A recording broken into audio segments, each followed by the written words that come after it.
آج اس کیبنٹ کی میٹنگ کا آغاز ایک اچھی خبر سے ہے کہ ہمارا جو پالیسی ریٹ جو ہے اس میں 2% کی اسٹیٹ بینک نے کمی کی ہے. تو اس کا مقصد یہ ہے کہ 19.5% سے کم ہو کے تو 17.5% پہ آ گیا ہے، جس سے کہ یقیناً کاروبار کو اور زراعت کو، ہماری معیشت کو فائدہ پہنچے گا. اللہ کرے کہ وہ دن بھی آئے کہ جب یہ بھی انفلیشن کی طرح سنگل ڈیجٹ میں آ جائے پالیسی ریٹ، تو اس سے پاکستان کی معیشت کو انشاءاللہ 4 چاند لگیں گے. لیکن یقیناً یہ اسٹیپ بائی اسٹیپ یہ بہتری آ رہی ہے، اور slow and steady wins the race.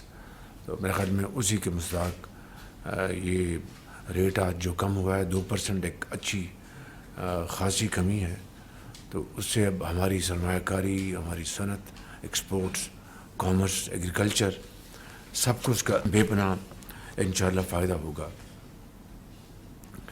اس کے ساتھ ساتھ میں سمجھتا ہوں کہ IMF کے حوالے سے ہم نے اپنی پوری کوشش کر کے ان کے ساتھ جو بھی ان کی ہمارے ساتھ گفتگو تھی وہ ایک اچھے طریقے سے آگے بڑھ رہی ہے، اور امید کی جانی چاہیے کہ اللہ کرے جب یہ پروگرام ہو جائے تو اس کے بعد پھر ہم اپنی جو شرح نمو جو ہے، ہماری جو گروتھ ہے، اس میں اضافے کے لیے پھر انشاءاللہ ہم اقدامات اٹھائیں گے. اس کے لیے جو بھی، چاہے وہ پاور سیکٹر ہے، چاہے وہ FBR ہے. FBR میں بے پناہ وہاں پر اقدامات کی ضرورت ہے، اور راشد لنگڑیال وہاں پر آئے ہیں. میں نے ابھی تک ان کو تنگ نہیں کیا، میں ان کو ٹائم دے رہا ہوں ان کو، تاکہ وہ اچھی طرح اپنی ان کی جو انڈرسٹینڈنگ تو بہرحال ہے بہت، لیکن مزید وہ بہتر ہو جائے. پھر ان کے ساتھ میں نے ایک میٹنگ رکھنی ہے تاکہ کس طرح ہم نے اپنے اہداف ہیں، جو ہماری جو ریفارمز ہیں، ان کو آگے لے کے جائیں گے. اس کے ساتھ ساتھ میں یہ کہنا چاہتا ہوں کہ IMF کے حوالے سے ہمارے دوست ممالک نے ایک مرتبہ پھر، برادر ممالک، دوست ممالک جن کے ساتھ ہمارا چولی دامن کا ساتھ ہے، انہوں نے ایک مرتبہ پھر ہماری پوری طرح انہوں نے ہمارا ساتھ دیا ہے. دے ہیو کم آل دا وے. میں تفصیل میں اس وقت نہیں جا سکتا، بس یہ کہوں گا کہ انہوں نے جو کچھ کیا ہے بالکل ایک جو بھائی بھائی کے لیے کرتا ہے اور دوست دوست کے لیے کرتا ہے. ان برادر اور دوست ممالک نے پچھلی مرتبہ بھی، اس مرتبہ پھر انہوں نے اسی تاریخ کو انہوں نے دہرایا ہے اور پورا ساتھ پاکستان کا دیا ہے. یقیناً یہ معاملات اسی طرح نہیں چل سکتے. ہمیں قرضوں سے ہمیں جان چھڑانی ہوگی، اپنے پاؤں پہ کھڑا ہونا ہوگا.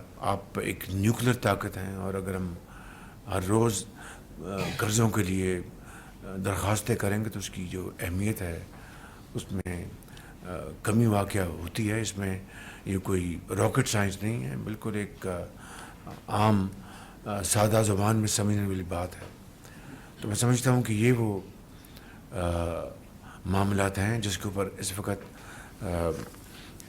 حکومت پاکستان پوری کمٹمنٹ کے ساتھ کاوشیں کر رہی ہے. اس IMF کے حوالے سے اٹس لٹل ٹو پریمیچور. جب انشاءاللہ موقع آئے گا تو میں پھر تفصیل سے ساری بات بتاؤں گا. فی الحال یہ کہنا مناسب ہوگا کہ IMF کی جو ریکوائرمنٹس ہیں اس کو پورا کرنے کے لیے وزیر خزانہ نے اور MOS نے اور ہماری حکومت کے دوسرے جو آنریبل ممبرز ہیں کیبنٹ کے اور اداروں کے سربراہوں نے بے پناہ مل کر کوشش کی ہے. اور انشاءاللہ میں سمجھتا ہوں کہ ایک بہت، اور پھر ہمارے جو چین میں ہمارے جو سفیر ہیں ان کی بڑی کاوشیں ہیں. فاطمی صاحب کی بڑی بڑی ایفرٹس ہیں ان کی، سیکٹری فائنانس کی بے پناہ کاوشیں ہیں، کوئی شک نہیں۔ اللہ تعالیٰ اس میں برکت ڈالے۔ غزہ میں جو بربریت اور قتل و غارت جو ہو رہی ہے اور معصوم جانیں ان کو جس طرح شہید کیا جا رہا ہے، وہ میں سمجھتا ہوں کہ یہ تاریخ کا انسانی تاریخ کا سیاہ ترین باب ہے، اور افسوسناک امر یہ ہے کہ عالمی ضمیر جو ہے وہ خاموش ہے، اور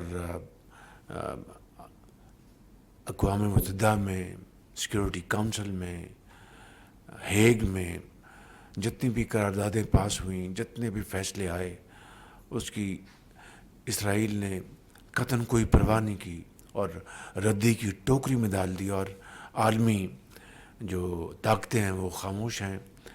یقیناً انہوں نے کاوشیں کی، سیز فائر کے لیے قراردادیں پاس کروائیں، لیکن اس کے اوپر کتنا عمل درآمد ہوا، اس کا نتیجہ یہ ہے کہ آج 6 اقوام متحدہ کے جو ریلیف ورک کے لیے جو لوگ وہاں پر تھے ان کو قتل کر دیا گیا، 6 لوگوں کو۔ اب یہ عالم ہے کہ یو این کے جو سٹاف ممبرز ہیں، جن کا کام یہ ہے کہ ان کو پولیو کا یا خوراک کا انتظام کرنا، ان کو وہاں پر قتل کر دیا گیا۔ اگر یہ واقعہ کسی اور ملک میں ہوتا تو ایک طوفان اٹھ جاتا۔